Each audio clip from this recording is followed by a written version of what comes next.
Hi, I'm Lori. And I'm Kevin, and this is No Longer Ashamed. We are survivors of childhood sexual abuse. And we're here to share with you that if you're a survivor, you don't have to be alone. Our logo is a salamander, and the reason is a fire salamander can survive a fire, and you have survived a fire. We want to help you with your journey to healing and hope. We are all survivors together, and we walk this journey together, and you are not alone. By telling our stories, we are hoping that you will have the courage to share your story as well and find your voice. Because stories are so important, and for so long I know that I wouldn't tell my story, but when I finally shared my story, that's when I got my freedom. And this is our journey and your journey to healing and hope. So come with us. Is unresolved anger really unresolved trauma? Yeah, that's what I was addressing last time after we talked about grooming.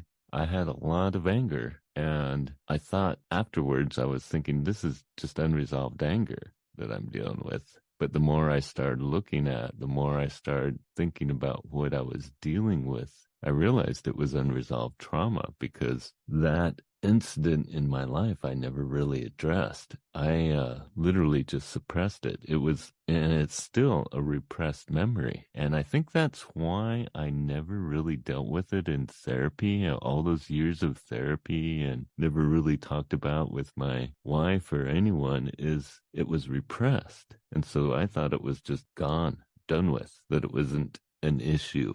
But it was an issue, and it really reared its ugly head after talking about grooming. And I don't know why I've never really looked at it, other than I think the reason it was repressed was it was such a trauma to me at the time, that it was such a shock that it literally, I buried it so deep that I've never even uncovered it until we started talking about grooming. And frankly, when we did that grooming panel was basically the first time in my life that I realized, really understood that I was groomed. And so when we had the panel, I saw a different side of you. You were very animated. When you told that story, where usually you're real straight line, even keel, but I could see the difference. And I think that often we talk about recovery being, it's not linear, right? And I think that that's what you're experiencing. And I think what's interesting about it is that you have done so much work. Like, it's easy to go, I've done some work, I'm good, I'm done, let's move on. And that could easily be a pitfall. And so I think this really is an important topic, because just today I read a story of somebody who had been raped as a teenager, and as a Christian, she forgave them. And anytime she would talk about it, I forgave them. But she had so much anger that you could see it. Like, you've heard of resting bitch face. She had that. And it's been over 40 years now, and she got into counseling, and she's actually looking at the trauma of it, because see, what happened is she acknowledged it and she went right to forgiveness, but she never dealt with it. And so all these years she's been, in a sense, patting herself on the back for forgiving, when she's been living with so much anger and so much stuff just held in. And she said she actually, when she started to cry about it and, talk with her counselor, she could actually feel an ache in her heart.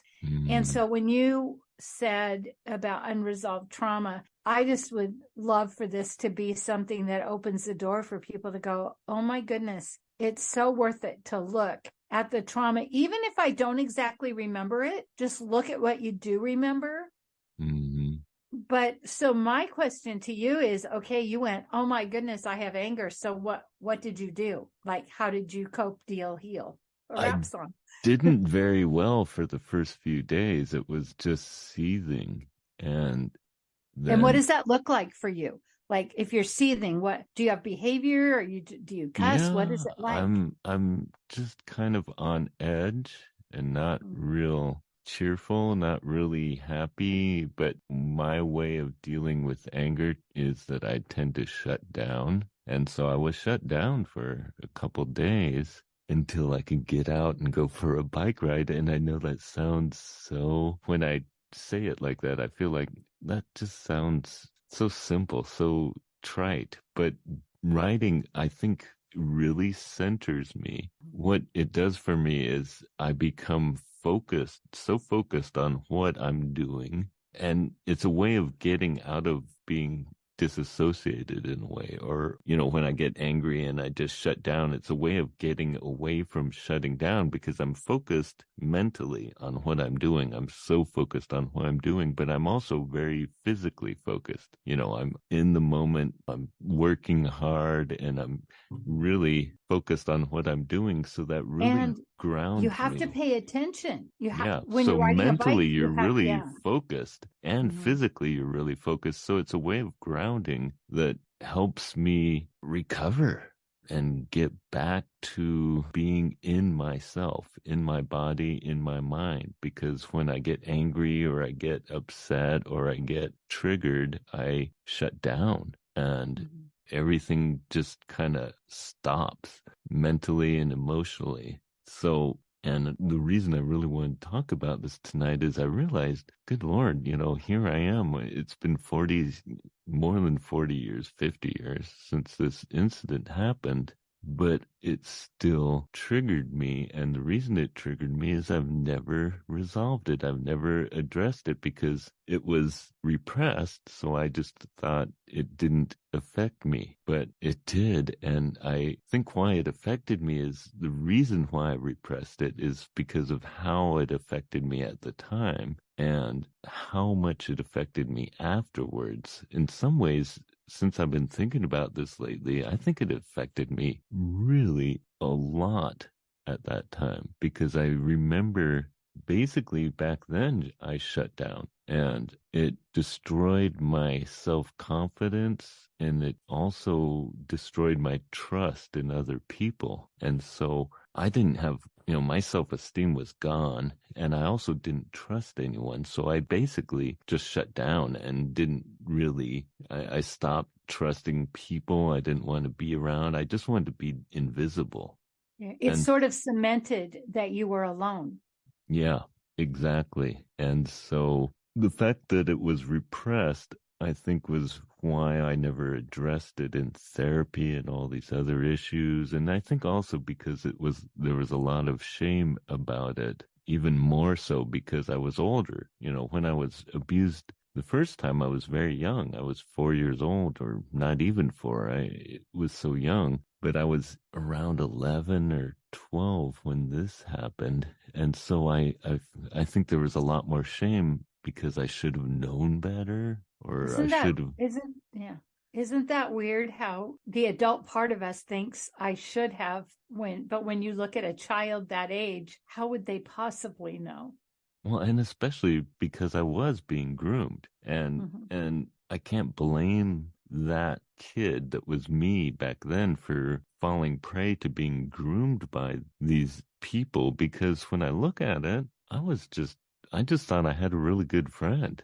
And I just thought, we were doing the normal things friends do up until that point. And so that's why it was so shocking.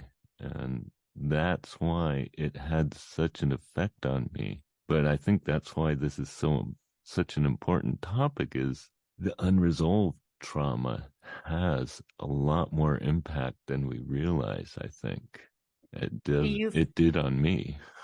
do you feel like now that you went for that bike ride and you've talked about it, do you feel like better? Do you feel like you need more, or how are you feeling now?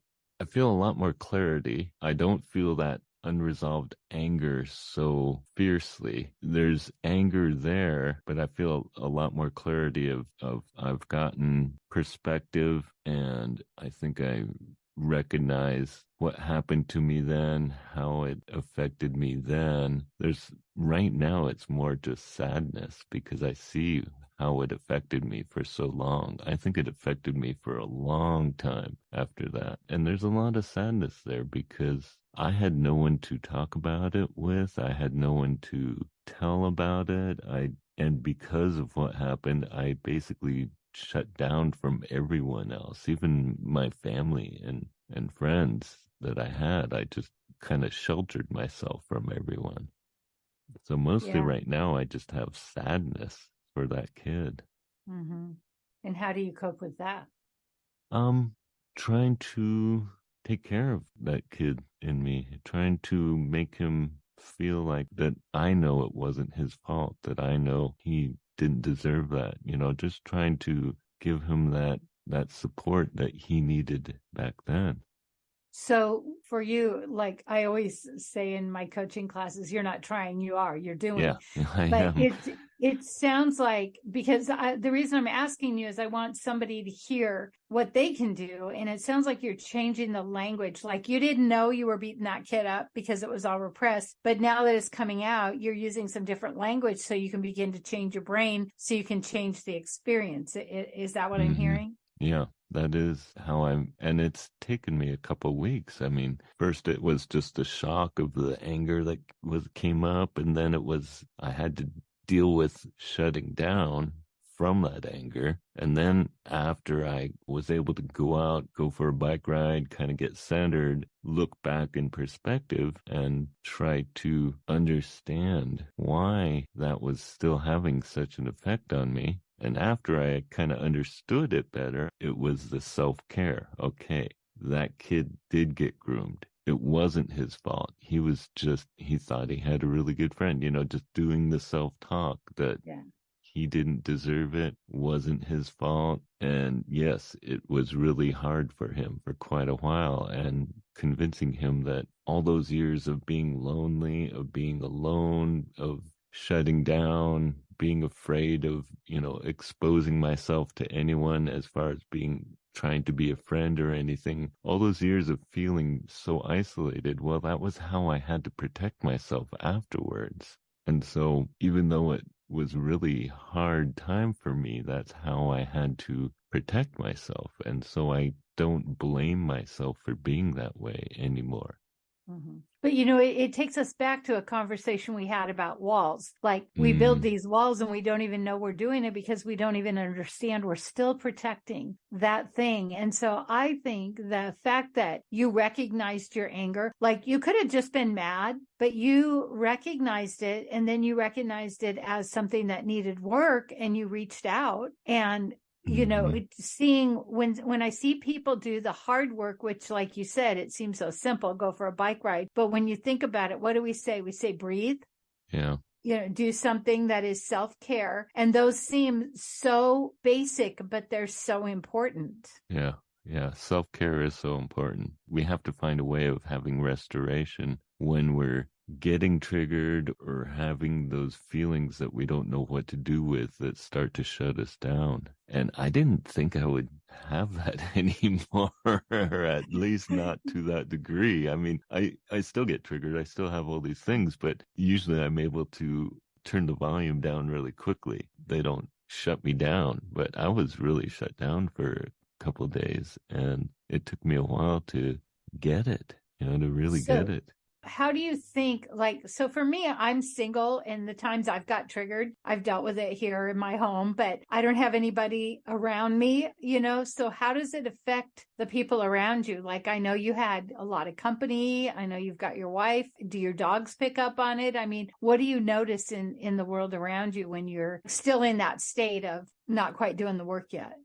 That was what was tricky because at the time we did have company. We were babysitting. And so at the time we were babysitting for a friend. And so right after Okay, hold on just a second. How old was that boy? 10 years old. And Just so, saying. Wait, listen, are you making the connection? no, I did not until you just brought that up. Literally, yeah, he was just about my age. Mm-hmm. That's what I thought set you off. Wow. This is good Very, though, very because easily could have, yeah. yes. And so when he was here, I couldn't react because I was in taking care of this kid and we were taking care of him and we watched movies and we were doing stuff and it wasn't until I took him home that I actually started feeling the effects. And that's when it really hit me. And I think Charnel noticed it as well, but I think she might have been because I was also reacting to what he was going through because he's going through quite a bit and that was affecting me as well. So I don't know if she recognized what I was affected by at first until I actually told her a day or two later when I was working through it. Mm-hmm. Well, and the And reason I bring this up is because I think I love that you recognize it and you work on it. That to me is brilliant. But how many people get triggered like this and they don't do anything about it? They don't do self care and everyone around them suffers. mm-hmm, Right. But you at least recognized number one, I got to hold it together till I get this kid home. yeah. And then number two, your wife kind of recognized it. And then you started to do something, feel it, do what you needed to do to process it. Yeah. Yeah. Do the self-care. And I think a huge part of it is just being able to talk about it at first. You know, when we were talking about what happened, when we were talking about how I was groomed and so forth, Mm-hmm. I've never allowed myself to do that very much. I've only ever mentioned it a couple times, ever. And so mainly because I just thought, it's repressed. It's not part of my issues. It's so repressed. I don't even remember most of it. But Mm-hmm. when we were talking about it, it was becoming clear that it had a huge impact on me then. And that's probably why it was so repressed. Mm-hmm. So I think what's really important to me about unresolved trauma is that you realize there is a lot there that we're not aware of. There's a lot, if we don't look at it, if we don't bring it up, if we just leave it lurking in the background and pretend like it's not going to be affecting us because we've just pushed it away, then we allow it to stay there and affect us.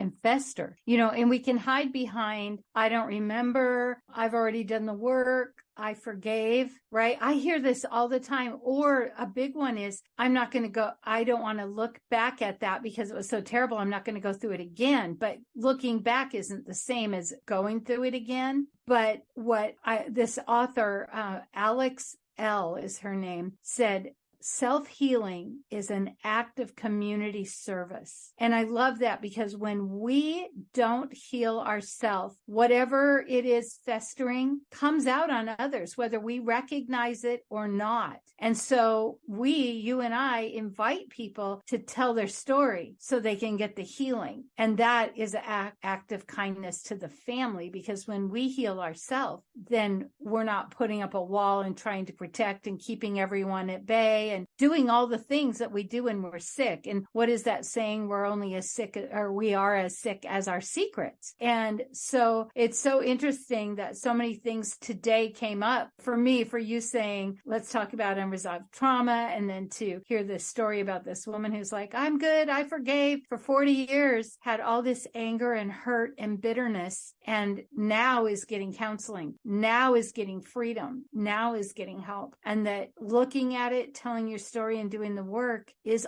hard and awful, but it's so good. Would you agree after having this hell week? It's so important. I was surprised at how much anger, but it was mainly because I never really took care of that kid that was abused. I was always concerned with the kid that was really 4 years old, and because I have remembered that my whole life. That was always there. That trauma was always. That was your first memory, wasn't it? Yeah, and so it's never gone away. So I've always been taking care of that kid, but that other kid I've ignored, and he needed a lot of help and needed to be reassured. And he spent years being just sad and lonely. And I had a lot of anger for what happened to that kid. And I had to get that out. I had to get that anger out. And I had to reassure him and protect him and tell him it wasn't his fault. And all those things that no one ever told him. No one ever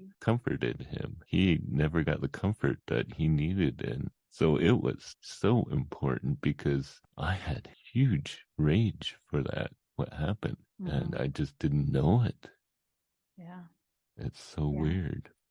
Well, and when it is unresolved, there's a part of you that stays that age. So like you said, you did really good self-care for the 4-year-old. So then you're kind of stuck at 11 or 12. And now he gets to grow up because Yeah. he's been acknowledged. And one of the things that I always say is when you validate that, then they can let go. And so he's been holding on to make sure, wanting you to basically fend for him. And now you have. And so now Yeah. there's going to be this new freedom that comes with the new language of it wasn't your fault. You didn't know you were set up. It was like, Yeah. a mousetrap in a way. Yeah. And also for the kid, the years after him that he Right. spent so lonely and so isolated and so withdrawn because of what happened to him and not trusting anyone, not putting himself out there because when he did, that happened to him. And so it was until I was all through high school pretty much. I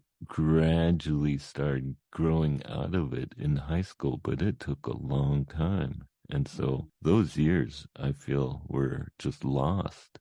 Mm-hmm. And I have a lot of sadness about that. But at least now I'm comforting myself about it. I'm giving myself grace about that. Mm-hmm.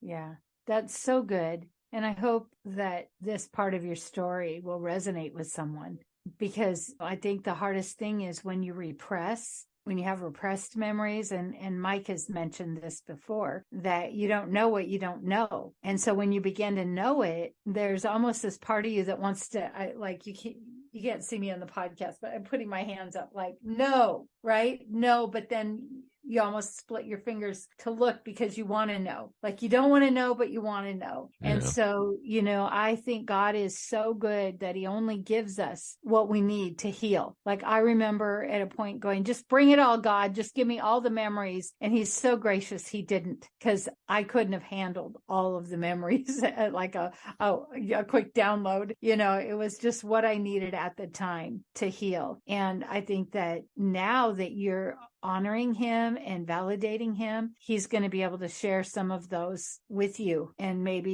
you won't have that big of a hole in your memory. You know what I mean? Maybe some things will become even more clear and maybe journaling will help. I don't know. But I feel like sometimes the holes are because we're almost in such strong denial.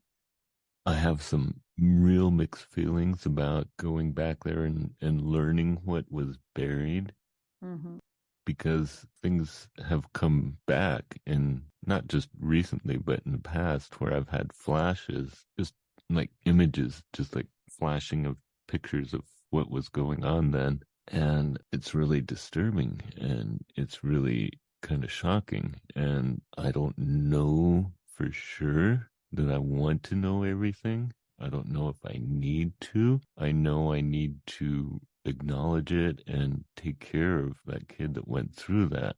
Mm-hmm. But I don't know if I need to know it all just because there's a reason I repressed him. I think it was such a shocking feeling.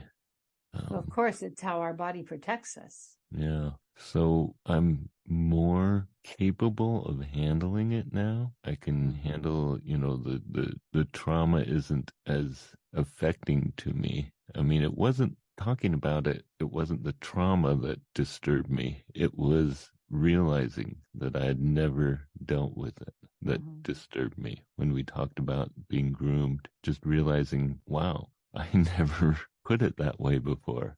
Yeah. Well, and, we say this often, we're not counselors, we hold the space for people to tell their story, but we do encourage people to get help. And if you are having those kind of flashes and they're scary, get a counselor, get support, get help, because it's really easy to also, this is what we do. It wasn't that bad, but we have to, if you're having flashes, you're having flashes. And you want to do the best you can for taking care of yourself, and shoving them back or not talking about it isn't going to be helpful. And so I would recommend, if people are having those kind of flashes, for me, because it happened so long ago. I mean, I was having panic attacks. I had no idea what was happening. I actually thought I was dying. And that's when I went to counseling. And what helped a lot was my counselor explained a lot of things, because when you think about a child that age doesn't really understand the things that are going on. And even though as an adult you do, the counselor really helps you sort of find a balance between how you were then and how you are now. And so I have, and get a counselor that's trauma Mm-hmm. informed. Like when you first started through therapy and stuff, Kevin, you got a counselor that dealt with this kind of thing, right? Yeah. I Yeah. didn't do, I mean, I happened upon it, I didn't do it intentionally. I was just looking for a therapist, but he understood trauma and knew how to work with that. I think what I see how it affected me back then, it led to major disassociation. It led to withdrawal. It led to just being untrusting of other people, I lost trust in people that I thought cared about me. And Mm-hmm. so even though the memory was repressed, it affected me for years afterwards because of how I felt about others and also how I felt about myself. I really didn't feel like mattered. Again, it was like it did reinforce the feelings I had from before, that I didn't matter, that I was just doomed. Mm-hmm. I wanted to hide from everyone because I didn't want people to know there was something wrong with me. All those things were reinforced by being abused again. Mm-hmm. And I think if you allow those memories to stay repressed and just ignore them, then you're never going to address the full effects of how they affected you. Mm-hmm. And so what really brought this up to me was when I was starting to talk about it. Like we always say, when you share your story, when you find that safe space to allow yourself to put words to what happened, put words, and that's what made the difference to me, was to start talking about it. And then after talking about it, having such a reaction, I realized, wow, this had an impact. So, there's like this chain of events you talk about, it has this impact. You have to realize, oh my gosh, I'm reacting to this. So you got to find a way of handling it so you're not just in reaction mode, and Mm-hmm. then look at why you're reacting, and then take care of what you can do to heal yourself. Mm-hmm. And And that you're not alone. There's a community that can help, and mhm, I think that's where the shame might say, okay, I know this now, but I'm not going to reach out or I'm not going to share still. You know what I mean? But you were willing to talk about it, to share, to yeah. process it, to do the work you needed to do.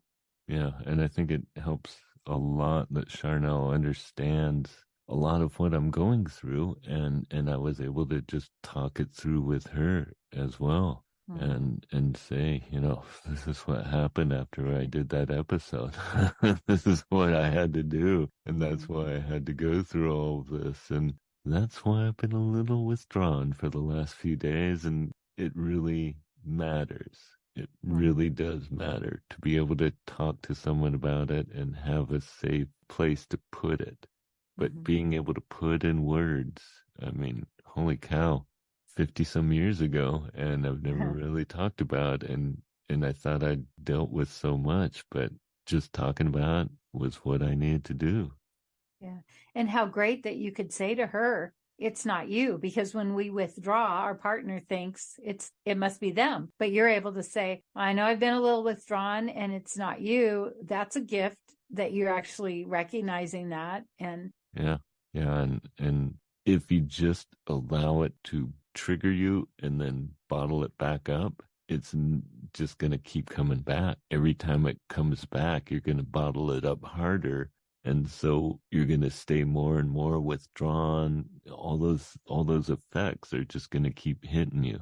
do you Man. do you think because you have some experience now with being triggered and doing the work, do you feel like this process, like I see it as a really positive thing because it's number one, you were able to talk. Number two, you recognize the anger. Number three, you were able to start working through it. So it seems like, you have some history to go, okay, I know what this is. I'm getting triggered. I know that I can work through this. I know there's hope.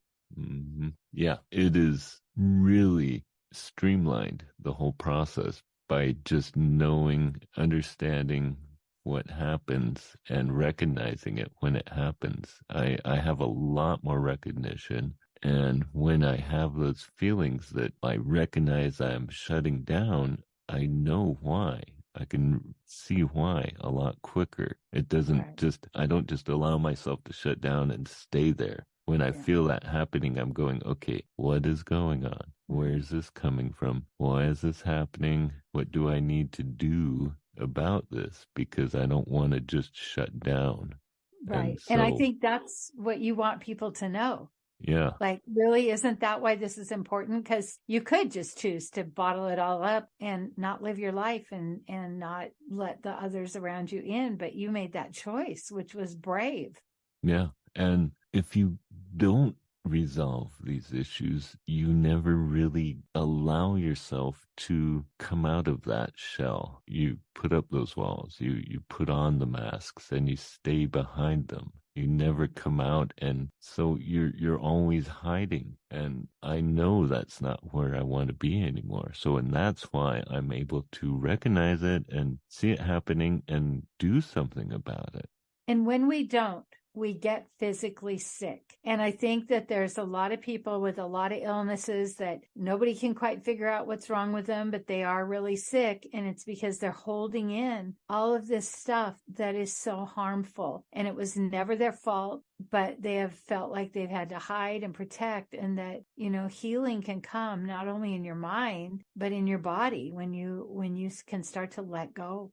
Yeah, I did not sleep good for the first couple of nights. And that's, I've had chronic insomnia most of my life. The last 17 years or so of it, it hasn't happened very often, but I have had chronic insomnia and I used to have night terrors. I haven't had any, and I didn't have any this time, which I think is because of my awareness, because Wow. I was recognizing what was happening. But there were a lot of things that happened to me back when I was just shut down.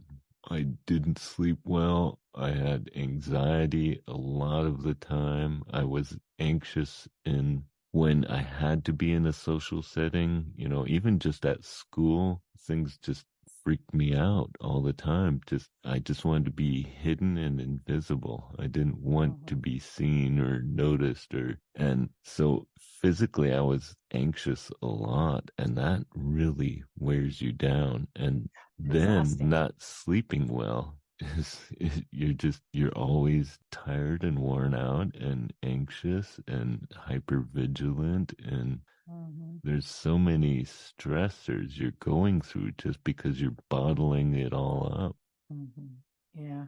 So I'm so glad that you shared this and that you are willing to like share it on a podcast too, so that people can go, oh, that's normal. And I feel like it's easy to think I've done my therapy, I'm good. But, as we know, we're going to get triggered. We're going to have things happen and maybe even new memories pop up. But that, like you said, you had the tools, you knew what to do. mhm, Yeah, it was a process, but you were able to work yourself through it. And I mean, when you think about it, if you were riding your bike and you got a cramp, you'd have to stop and you'd have to deal with it and work it out. Right. yeah, And so it feels like what a gift that you could be able to recognize, man, I am so mad right now. But mhm. then again, recognize and do the work around it. I just think that's really amazing. Well, I think that's what we strive for, is to get to a place where we can be healthy and have healthy emotions, and emotions in themselves aren't bad. Their emotions are information. And so because we've spent so many years learning about ourselves, we also learn what that information is. When we have these emotions, what's that emotion telling us? And I was surprised. I was very surprised at my reaction, but I think it was really important to just pay attention and learn from it. And that's not always easy. Sometimes it's easy to just cave into the emotion and just be pissed off, Mhm. and stay there for a while until I kind of am done being pissed off. But that wouldn't help me. Mhm. So. Yeah, it was because of the years of learning what the information my emotion is trying to tell me, learning where it's coming from. And what was so surprising about this is I didn't know where it was coming from at first. Because when we did the panel afterwards, I immediately had to go, and we had that kid here that we were babysitting, and I had immediately kind of push everything back and be present with the kid. And then it wasn't until after he left that I was just shutting down. Then I was going, why am I shutting down? What's this coming from? So yeah, recognizing the signs, learning what the information is, the information behind your emotion is so important. And that takes practice. Yeah. And it takes a little bit of courage to do what you need to do. Like for you to go for a bike ride, it's like, well, I'm busy. I got stuff going on. It's like, but that's where you find some freedom because you have to hyper focus on being absolutely present. And so I think, again, just those simple things of self-care, even if they seem basic, is doing them so that you can get a little bit of space, a little bit of relaxation from the hypervigilance that's triggering, Mm-hmm. and taking good care of yourself, even if it means saying to your family, I need, a couple hours, I need whatever. And it's not about you, letting them know, like you let that kid know, your 10-year, 12-year-old, it wasn't your fault. It's letting your family know, hey, I may be behaving weird right now because I'm going through something, but it's not you. Yeah, yeah. And restoration is so important because I wasn't able to look at where this was coming from. I wasn't able to look at understanding why it was affecting me so much until I was able to get centered emotionally and physically centered, and whatever it takes for you to get that restoration, to get back in your body, to get back in your emotional mind, get centered again. Whatever it takes to do that is so important when we're shutting down, or whatever it is that you do when you're triggered or you're having a response. For me, I shut down, I disassociate. So I need to get back in my body, get back in my emotions, get back in my head, and mentally realize. So it helps to learn what it is that brings you back to a place of balance so you can look at things rationally and reasonably without having the reaction. Yeah. And sometimes journaling will do that because you're getting it out of your head. You're writing it down, talking to someone, calling a counselor, getting a coach, doing the things you need to do to take care of yourself. And it's like, it's so ridiculous. But when we take care of ourselves, then we're better for the ones that we love and we want to take care of. Yeah. And we're able to give back to those that are taking care of us. Because I know a lot of times when I get shut down, when I get withdrawn, and when Charnel knows she needs to just be there for me. So yeah, when we kind of recover, we're able to be there for them. Mm-hmm. Yeah. And I think that's why I love that self-healing is an act of community service so much, is because there's a lot of people that don't want to heal themselves. They don't want to look at it. They don't want to go there. And they don't even recognize how it's hurting their family, how they've put up walls, how they've become sick, how they've done all these things that they think are just affecting them, but it's hurting their family. So when we decide to heal, we decide to get help, it is not only for ourselves, it's for everybody in our realm. Yeah. So that's why these unresolved traumas can hurt us without us even knowing it, without us being aware. And I think that's where they're so effective, is we're not aware. We're not paying attention. We're not, if we don't know that they're affecting us so much. If we leave them unresolved, if we decide, nope, I'm just that was so long ago. I don't need to look at that anymore. That was in the past. I don't need to go there. Well, if we could circle back with what you started with, you asked yourself a question. Where's this coming from? What's happening? And I think if we are diligent and ask ourselves those questions, we will get the answers. But if we just go, no, no, no, I'm not going to look at this. I'm going to get busy. I'm going to do all the things so I don't have to look at it. But if we can just take a minute and go, what is this? And that's how you started this. You were like, what is this? And because of that, you walked yourself through this process. And was it easy? No. Was it fun? No. Was it helpful? Yes. Yes. I think a good question to ask yourself if you're getting angry and you're not sure why, ask yourself, what do you want when you're angry? And that, when I was so upset about this, what I wanted was I wanted to take care of that kid that was hurt. I wanted to recognize that that really hurt him because I'd never done that before. I'd never recognized that. I'd never taken care of him. And so what is it you want? I was so upset about what happened, about no one ever knowing about it or doing anything about it. So if you're triggered and you're reacting and you're freaked out, what is it you want? And that can help you kind of give you a clue as to why it's happening to you. So that's it for today. We are going to have a prayer time if you want to stick with us. If not, we believe in you. We want to hear from you. We want to hear your stories. If you like this podcast, please rate and review, because that's how other people can find us. And we really want to spread this message. Father, I thank you for all your blessings, especially for your guidance in our lives and your Holy Spirit to be with us. Lord, I just pray for anyone who's had unresolved issues, who's had repressed issues, that you would be there with them and help them to find the way to get help for that, find a way to be able to talk about it with someone.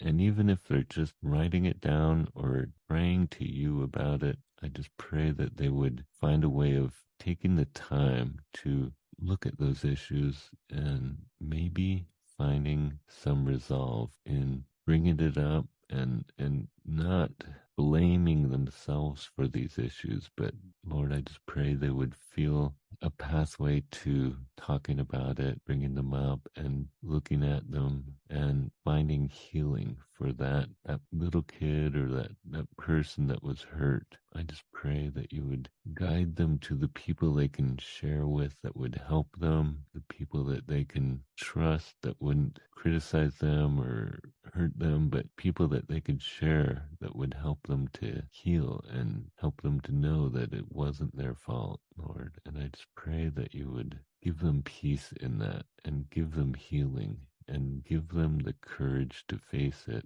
and have some more, that they would have a chance to take care of those issues in a way that would be healthy for them. And I pray that they would also have a way of finding restoration when they're being triggered or being upset, that they would find a way to heal their body and their mind. In your name I pray. Father, I thank you so much for the gift of healing. I thank you that what we've learned is that healing is available. It's something that we can access. And I pray for those little kids that are hurting inside of that adult right now, that they would be able to be heard. They'd be able to be seen and taken care of so that they might get that healing, Lord. I thank you so much for this opportunity to share stories, to talk about such a hard topic. And I just pray not only relief of pain, but healing. And Lord, thank you for the hope that there is a future and there is freedom beyond the fear. And really the anger and all of that we experience is the fear, Lord, of that little child still being so afraid. And so thank you that there is freedom from fear when we are willing to share and get the help we need and talk to people and get validated. And I'm just so grateful for your love and your mercy and your grace. In your son's holy name, amen. Amen. Amen.